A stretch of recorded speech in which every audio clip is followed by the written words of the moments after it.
Hello everyone, welcome back to my channel Easy Way of Learning with Akash Kumar. In previous video we had discussed about our solar system, the sun, the planets and the earth, and in this video we will discuss about the layers of the earth, moon and phases of the moon, and who was the first man to set foot on the moon, and know about some facts. तो बने रहिए हमारे इस video के अंत तक. Keep watching till the end and please like share and subscribe my channel. तो आइए देखते हैं. Layers of the earth is made up of different layers. They are crust, mantle and core. पृथ्वी जो है वो कई लेयर से बने हैं, डिफरेंट लेयर से बने हैं.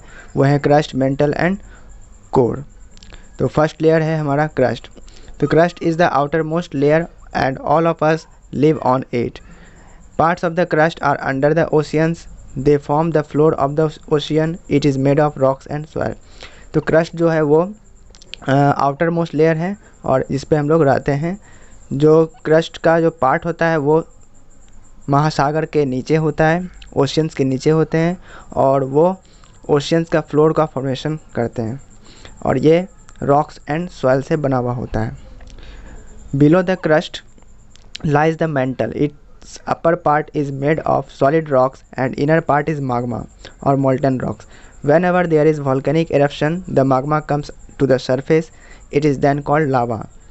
The mantle contains a lot of iron and magnesium. तो क्रस्ट के नीचे जो पाया जाता है वो है मेंटल, और इसका जो अपर पार्ट है वो सॉलिड रॉक्स का बना होता है, और इसका इनर पार्ट माग्मा यानी मोल्टन रॉक से बना हुआ होता है. जब कभी भी कोई ज्वालामुखी फटता है तो माग्मा उसके सरफेस पे बाहर आ जाता है, और इसी को हम लोग लावा कहते हैं. जो माग्मा सरफेस तक आता है उसको हम लोग क्या कहते हैं, लावा कहते हैं. और मेंटल में हम लोग मेंटल क्या क्या कंटेन करता है, आयरन एंड मैग्नीशियम. तो इस तरह से अब देखते हैं. At the center of the earth is the core. It is very hot and is made of metals and minerals. It has two layers. The outer core is liquid. It consists of iron, nickel and some sulfur. The inner core is a solid ball made of almost entirely of iron. तो जो centre में होता है पृथ्वी के वो है core. ये बहुत गर्म होता है और ये मेटल्स, धातु और मिनरल्स का बना होता है. इसके दो लेयर होते हैं. आउटर कोर जिसको कि हम लिक्विड बोलते हैं. Outer core is liquid. It consist of iron, nickel and some sulphur. The inner core is a solid ball made almost entirely of iron.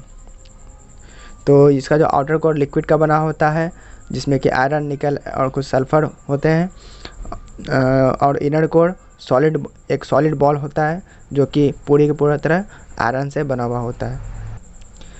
Now हम लोग पिक्चर में देख के समझते हैं.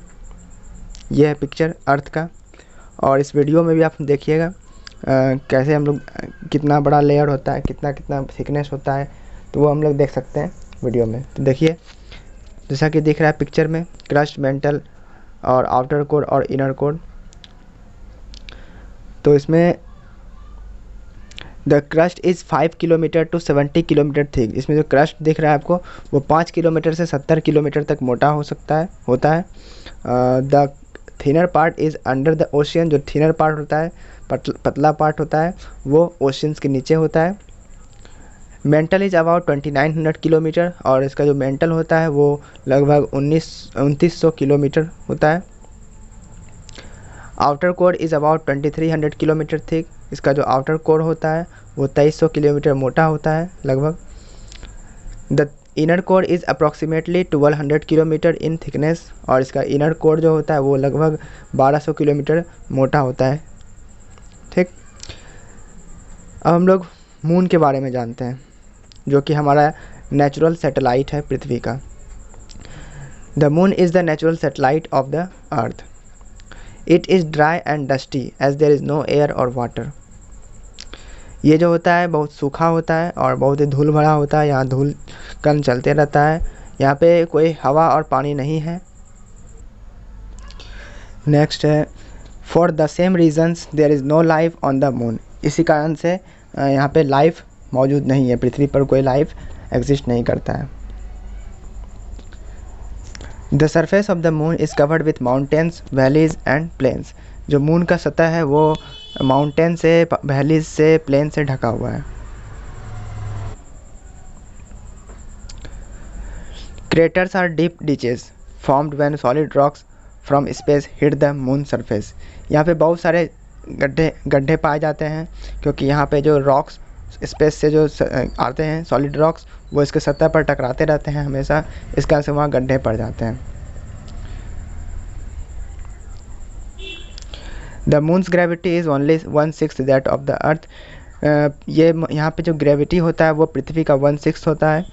अगर पृथ्वी पर आपका वज़न 36 kg है तो मून पे आपका वज़न 6 kg हो जाएगा। तो 36 का 1/6 हो जाएगा, मतलब 6 kg हो जाएगा। तो इतना कम हो जाता है हमारा वेट, यानी हमारा वेट वहाँ पे 1/6 हो जाता है। It means that you can jump much higher on the moon than you can on the earth. You will also weigh much less on the moon. इसका मतलब है कि हम लोग पृथ्वी पर जितना कूदते हैं उससे ज़्यादा ऊंचाई पर कूद सकते हैं मून पर, है ना, ज़्यादा ऊंचा कूद सकते हैं मून पर। और यहाँ पे वज़न जो होता है हम बहुत ही कम होता है, ठीक है। The moon has no atmosphere so the sky looks black from there not blue. तो जैसा कि चांद पे कोई एटमॉस्फेयर नहीं होता है, इस कारण से चांद पर से अगर हम देखते हैं तो आसमान ब्लैक दिखाई पड़ता है, ब्लू नहीं दिखाई पड़ता है। अगर हम पृथ्वी पर से देखते हैं तो हमारा आसमान ब्लू दिखाई पड़ता है, बट अगर हम लोग मून पे जाते हैं तो मून से अगर हम देखते हैं आसमान को तो वहाँ पे ब्लैक दिखाई पड़ता है। इसका कारण है कि वहाँ पे एटमॉस्फेयर नहीं है, इस कारण से। तो अब हम लोग फेजेज ऑफ मून देखेंगे। The moon has no light of its own just like the planet. जैसे प्लैनेट्स का अपना कोई लाइट नहीं होता है उसी तरह से मून का भी अपना कोई लाइट नहीं होता है। तो यहाँ पर हम लाइट का बात इसलिए कर रहे हैं क्योंकि चांद का जो हम लोगों को फेस देख पाते हैं वो बिकॉज ऑफ लाइट के कारण होता है। तो ये लाइट कहाँ से आता है, तो मून के पास अपना कोई लाइट है नहीं, तो ये कहाँ से चमकता है, कैसे चमकता है। The moon light that we see in the reflected sunlight falling on the moon. तो ये मून लाइट जो हम लोग देखते हैं वो सन का एक रिफ्लेक्शन होता है जो पृथ्वी पर आता है और हम लोग उसको देख पाते हैं। हम लोग ऐसे भी जानते हैं कि हम उन्हीं चीज़ों को देख पाते हैं जिस पर लाइट पड़ता है। लाइट पड़ा और वो लाइट हमारे आँखों पर रिफ्लेक्ट करता है और हम तभी उसको देख पाते हैं। अगर जैसे अभी लाइट है और अगर अंधेरा हो जाता है तो उस वक्त हम कुछ नहीं देख पाते हैं। जब जैसे ही कुछ लाइट हम जलाते हैं, ज़रा सा भी लाइट हम अगर जलाते हैं तो उस लाइट में हम कुछ ना कुछ देख पाते हैं, और जिस ऑब्जेक्ट पर हम लाइट मारते हैं तो वो रिफ्लेक्ट करता है हमारे आँखों पर, हमें दिखाई पड़ता है। उसी तरह से हम लोग मून का वही हिस्सा देख पाते हैं जिस हिस्से पर लाइट पड़ता है सन का। इसी कारण से मून का अपना कोई लाइट नहीं होता है और इसलिए वो ठंडा होता है। जैसे कि सन इतना गर्म है लेकिन चांद इतना ठंडा है, तो चांद को अपना लाइट नहीं है, वो रिफ्लेक्शन करता है सन के लाइट को ही।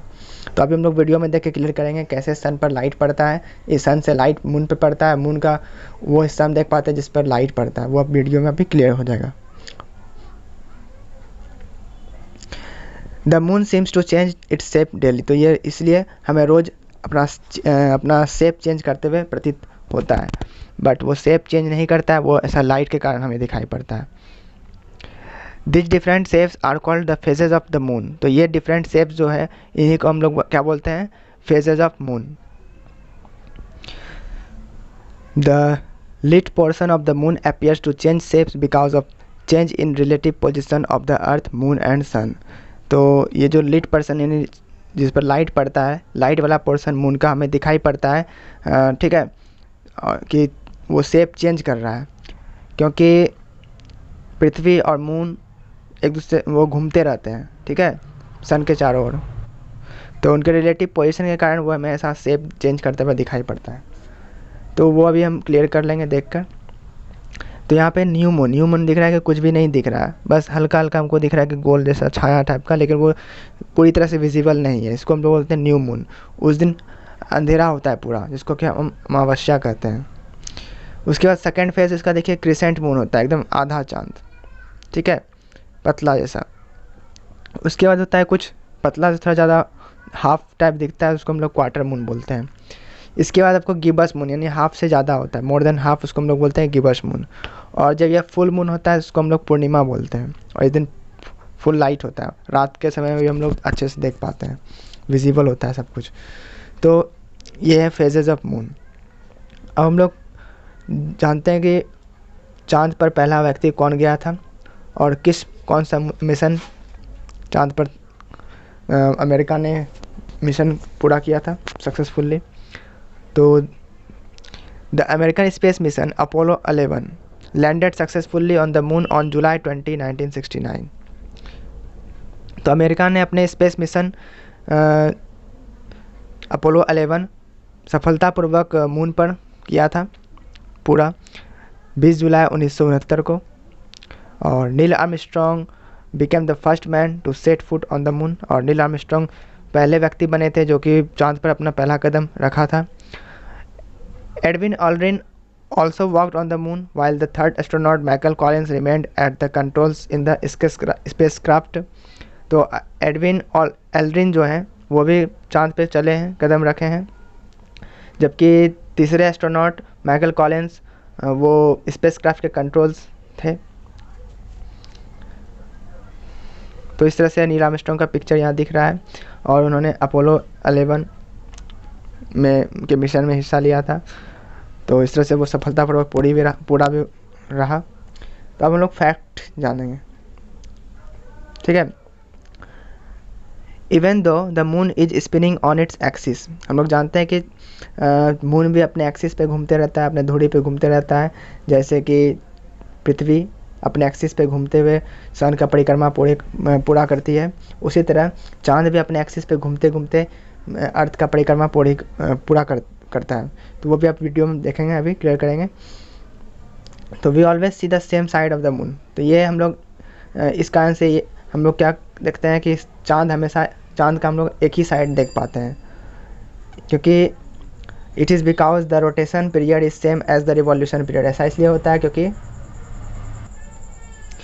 चांद का रोटेशन पीरियड और रिवॉल्यूशन पीरियड सेम होता है। इस कारण से हम लोग चांद का केवल एक ही पार्ट देख पाते हैं। जैसे कि अगर दो गाड़ी है, दोनों सेम स्पीड में जा रहा है, सेम स्पीड में, तो हम लोग हमेशा दोनों को एक ही पोजीशन में देख पाएंगे। जैसे हम लोग ट्रेन पे बैठते हैं और आगे वाला ट्रेन यानी नेक्स्ट ट्रेन हमको उसी स्पीड में चलता हुआ दिखाई पड़ता है, तो हम लोग सेम पोजीशन देख पाते हैं, यानी सेम चीज़ देख पाते हैं। लेकिन अगर एक ट्रेन का स्पीड अगर ज़्यादा हो जाता है तो हम लोग देखते हैं कि हमारा ही ट्रेन चल रहा है, ऐसा हमें प्रतीत होता है। तो उसी तरह से चांद पे भी होता है। तो चांद का रोटेशन और रिवोल्यूशन पीरियड सेम होता है, इस कारण से वो उनका एक ही साइड देख पाते हैं। This period is about 1 month. ये पीरियड जो होता है 1 मंथ का होता है, ठीक है। तो इस तरह से अभी हम लोग वीडियो में क्लियर करेंगे। तो देखिए, तो ये है न्यू मून, जैसा कि दिख रहा है पिक्चर में। इस तरह ये मून चक्कर लगा रहा है पृथ्वी का, लगाते लगाते सन का लाइट जिस भी हिस्से में पड़ता है फिर वो पार्ट हमको दिखता है।